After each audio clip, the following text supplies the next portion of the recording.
Hi, everybody. Nice to meet you. My name is Srija Desika, and I currently work as a senior product manager at Dell. I work on software as a service solutions for cloud, basically cloud solutions. And before that, I worked at IBM Cloud, also doing something very similar.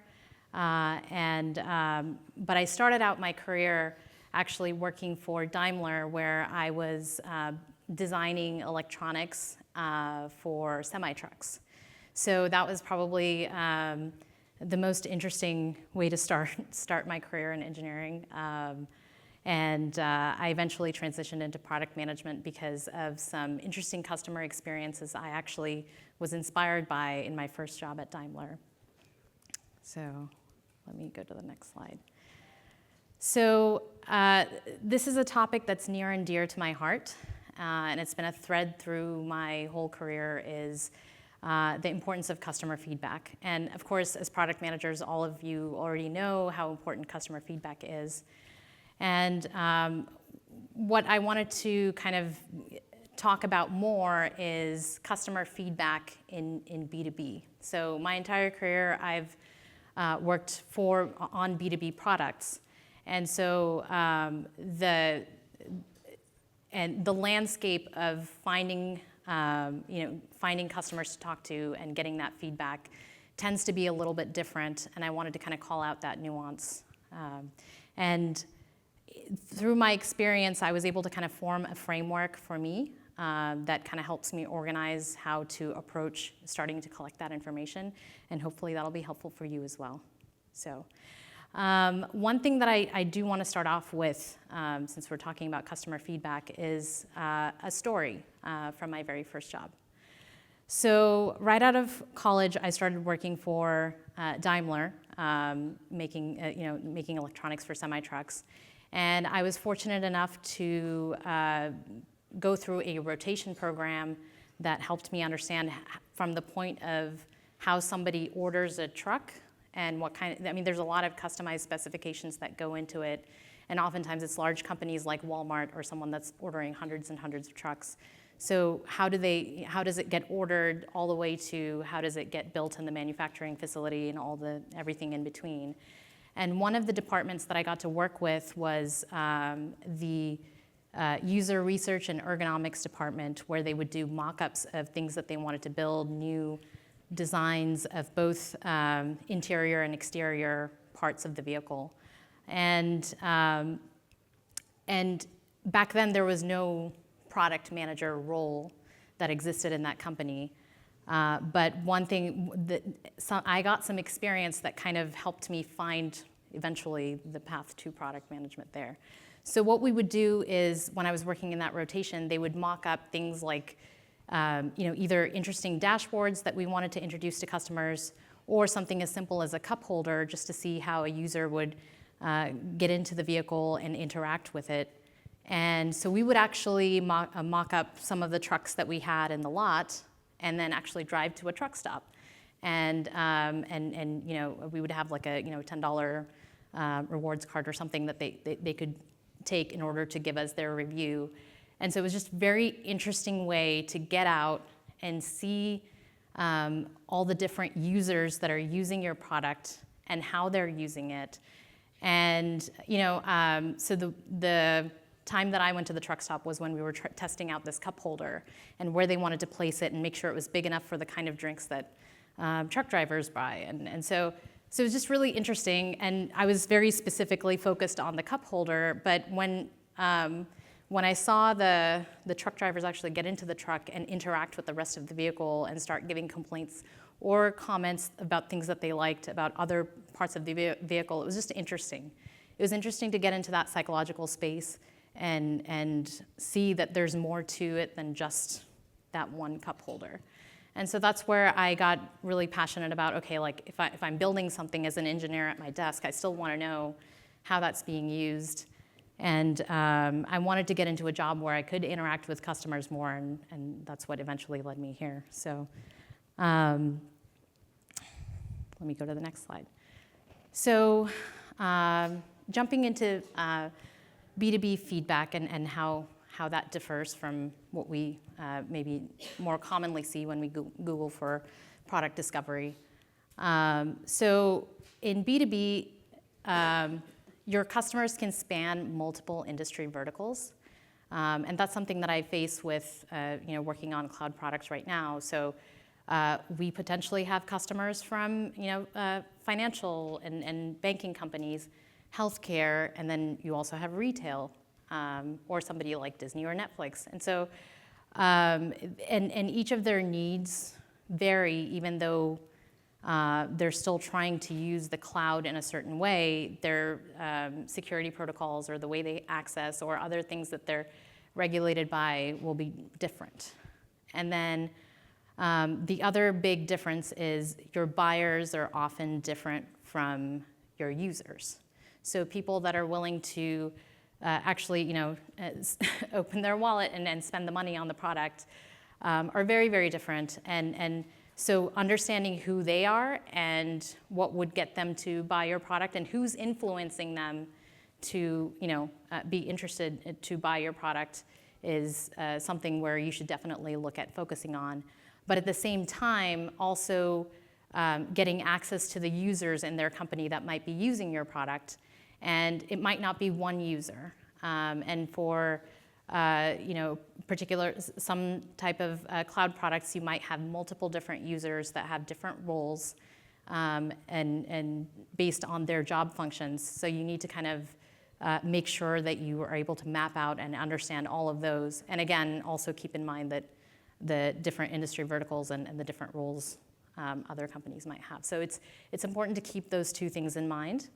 And all of this makes the product discovery much more complex, but it's not impossible. And that's where this is my framework that I use, that I've put together. It's a three-step framework. First, you need to create a vision. This is your value prop or your overarching goal for what you want your product to solve. And that may also have sub-visions or sub-goals, but just understanding your vision. And then you don't have to do this alone. So identify teams who can help you connect to the customers and who can maybe help you design the questions and interviews. And then finally, validate. So actually go reach out and talk to the customers once you get those connections, and then take that data and then feed it back into your vision and refine and repeat. So the first step, vision. So in order to define a vision or a value proposition for your product, you need to answer three questions: the who, the what, and the why. And this format actually comes from something that I learned while I was at IBM Cloud.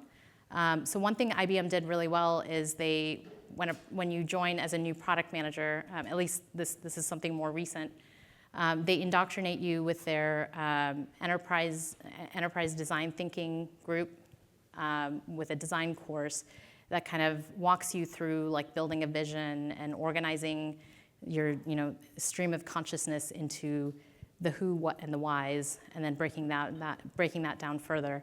And I included a link in my resources slide at the end, which you can go to. It's a free course that's publicly available for everybody. At least like their first or second level courses are available, so you can go do that, or at least review some notes. I think it gives a really good breakdown of how to do the who, what, whys.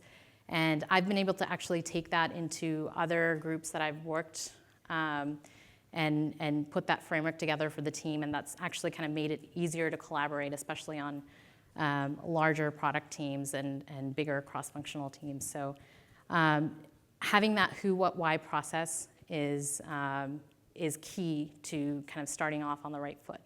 That also helps you, and you have to do that within, at least at minimum, have your engineering team and UX research team as a part of that conversation, because it'll kind of help you level set and start off on the same page.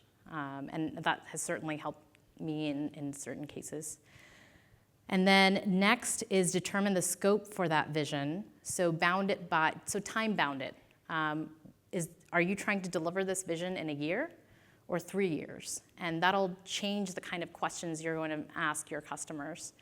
And also, what regions are you going to bound it by? Is this for North America, or is this what other regions globally are you deploying this to? And so having those kind of restrictions around the vision kind of helps you clarify what kind of things you need to find out, at least in the near term. So let's see. Next, identify the teams. So I know this might be obvious to a lot of people, and especially with larger companies, we have the luxuries of having a UX research team and so on. But I've also seen that a lot of times we don't always, there's no official process, so sometimes people don't necessarily use the resources that they have, and you're kind of trying to go at it alone as a product manager by yourself. And so it's important to identify what teams exist and how you can leverage each of those teams for their strengths. So first and foremost, the UX research or design teams that you have, that you work with, are great to partner with, because these people are trained. I mean, they've went to school to think about user empathy and can help you kind of design your questionnaires or interviews and kind of help you figure out how to ask a question in a way that's not biased, that can get you better answers.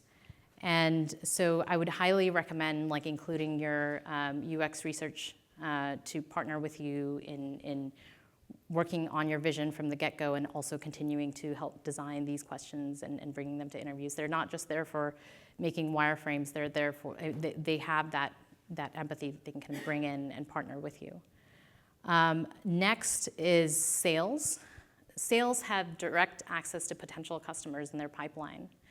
But the difficulty in just reaching out to sales to get their customer list is that sales is very protective of their customer list. They don't want to share that with you, because they don't want some half-baked idea from a product manager that may not have thought it through fully to scare off their potential customers that they've got on their list. So it's important to kind of build that trust.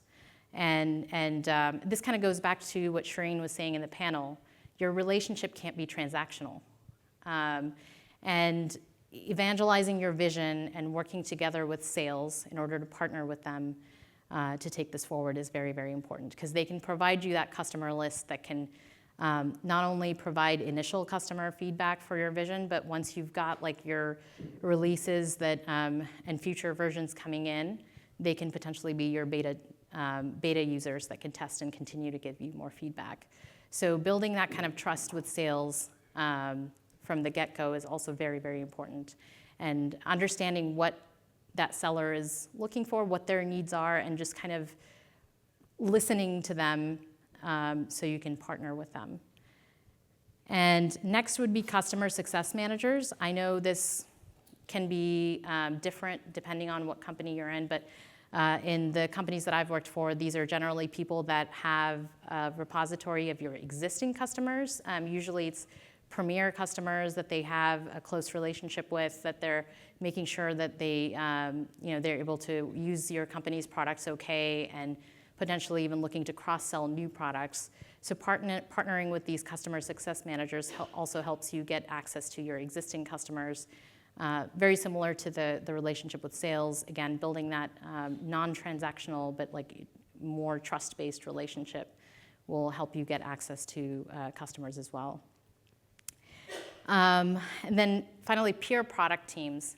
So there might be product teams adjacent to you that are working on very similar things that are also doing the same research out there, or maybe, and they have resources or a list of customers that they're talking to.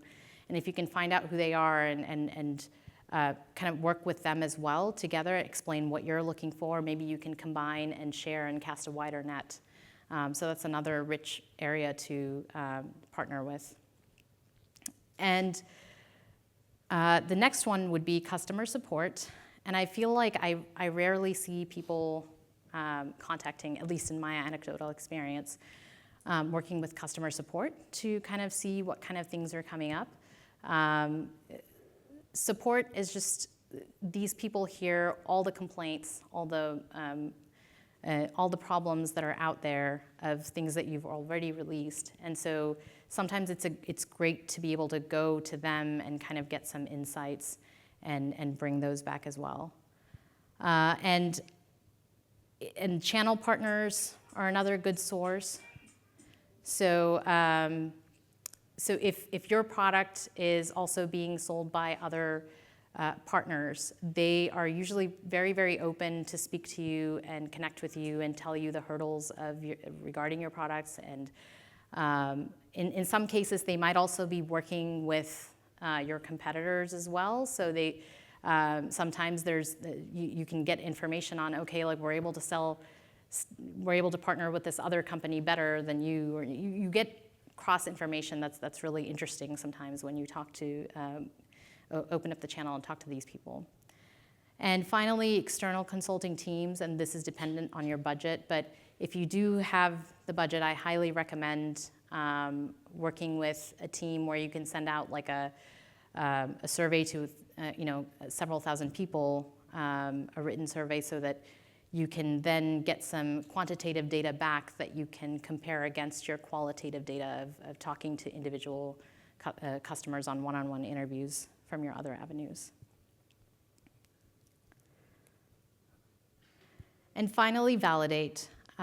So any product manager, so I break down validation step as two different types. So top-down is stuff that you're going to do in the beginning before you put your vision down, which is you read the analyst reports, look at your competitors, and your top-down strategy from your company. That's where your top-down information comes from, and then you make a hypothesis and then a value prop / vision based on that. And then once you've been able to make those connections and get a list of customers, you have to do the bottom up, which is surveys and questionnaires and one-on-one customer interviews. And the term that I used here is get out of the office. And if anyone here has taken pragmatic marketing, one of the key terms, acronyms that I really liked is NIHITO, which is nothing ever happens in the office. You have to go out and reach out and talk to people and see how they're using this, or hear what their other concerns might be that are not just focused on this one question that you're asking. And that really takes me back to my first story of the kind of customer interaction of going to the truck stop and asking someone to tell me about how they felt about this cup holder. And I got the whole bunch of other information, which was really amazing. And so it's important to get out. And these days, it's also okay to do that virtually to some extent. So get out and validate. So I'll leave time for some questions and also offer some resources. One thing that I wanted to call out was there's a book called Build What Matters, and the author is actually a local Austinite, Rajesh Nerlikar, and he actually was one of like a mentor for me when I was getting my MBA at UT Austin. So he's really all about product management, and he's got like a lot of great material out there. And his book, which he co-wrote with Ben Foster, is really great. So I recommend giving that a read. And also, when I told him that I was calling out his book in my resources, he sent me an additional link about a B2B product discovery blog post that he wrote that covers pitfalls of B2B product discovery that I haven't covered in my presentation. So that would be a great link to go check out.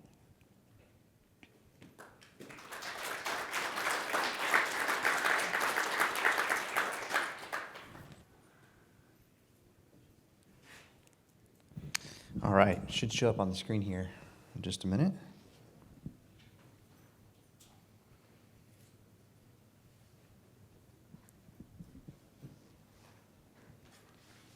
Any questions from the audience while we're waiting to get those up?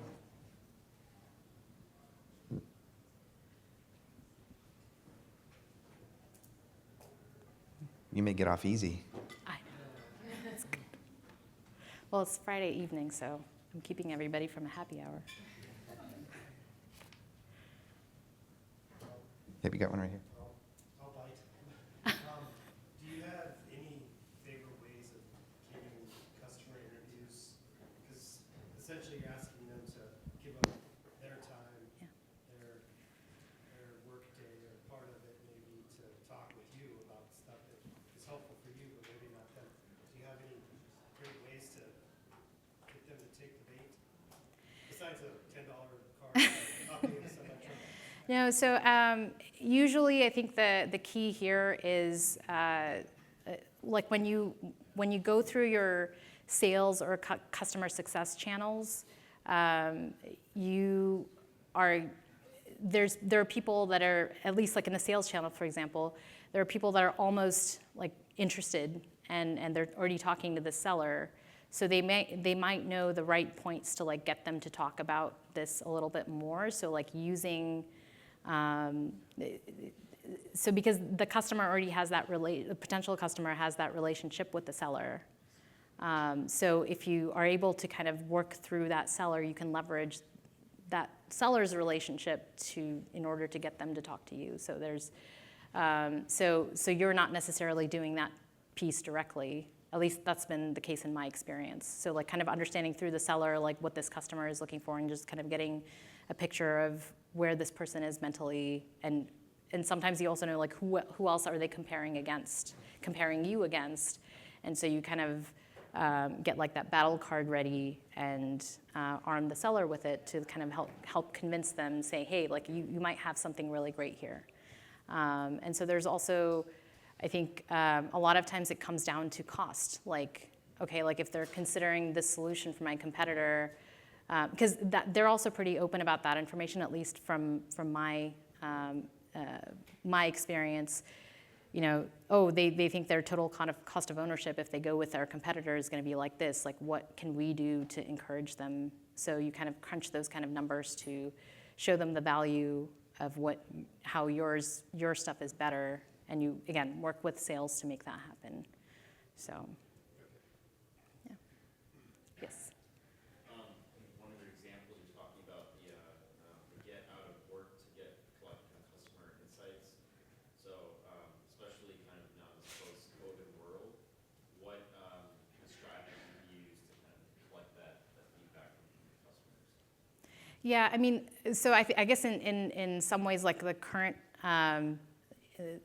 industry that I've been working for the last 5 to 6 years, like I haven't really, like most of the kind of questions you can actually do virtually. There's not as much, like for customer interviews specifically, there's not as much physical meeting needed. However, we do try our best to, like now that things are getting better, like going out to conferences and meeting people and making sure that we show up and talk to them. And I think also, I think when you work for a larger company like Dell, like we also throw our own stuff in Vegas every May, like Dell Tech World, where we get potential customers. So just make the effort to, whenever you have the opportunity, make the effort to meet them in person and understand them. So, and, oh, yes. Thank you for the presentation. So for user engagement or user research, let's say like if it's feature initiative specific, I feel like a lot of times the initiative can drive how you know or when you know if you've had enough or if you've adequately like explored the topic. But for like more foundational user research that's not like in the context of a specific initiative, Yeah. like how do you convince yourself that it's robust enough or meets like your standard for like on a foundational level? Like do you have like a certain target of hours per week you're trying to hit? Like just conceptually, like how do you To do the user research, you mean, or like the? specifically like understanding like a mental model of Yeah. your users that's not tied to a specific initiative or a specific feature, like Yeah. just more of a foundational level of understanding. Like how do you convince yourself that your mental model is good enough? So, so in the group that I'm working right now, I'm lucky enough to work with a very passionate UX team member, And between her and one of the distinguished engineers and myself, we have like a weekly meeting where we get together, and it's specifically for long-term research that's not a specific feature initiative bound. And so what we do is we try to collect information from all the different customer feedback streams that we've gotten and kind of like figure out where the long-term research should go that spans beyond the, where is Dell going to be in 5 years from now? Like, what are these customers going to want from us? Like, and are we heading in that right direction to kind of help shape the top strategy? So we do spend maybe 3 hours a week where we have that on weeks where we're not really busy trying to get a release out. But like most weeks, we schedule that out where we, and then offline we do our own work and then come back. So we kind of curate that on a weekly basis. So most weeks you're able to make that happen? No, well, most weeks I'm at least able to do that hour, and I think, and this is where like leveraging, identifying teams and leveraging other people to help you helps a lot, which is, so sometimes like when I'm busy like chasing fires, I've still got my UX researcher who's able to spend more time on that, who kind of spends more time, and then we partner again. Because the other thing is, while you have to identify and help other teams help you, you also can't have somebody dictating what the feature is to you all the time. You need to make sure that it's going in that right direction. So there's a lot of back and forth, but we do try to make time to meet weekly. And so far we've been able to meet, I would say this year, almost every week, but except for 3 weeks. So when there is a little more downtime, we try to do more work on it. Yeah. And there's also funding for it for us, so that also helps. Yeah. So. Awesome. Thank you so much.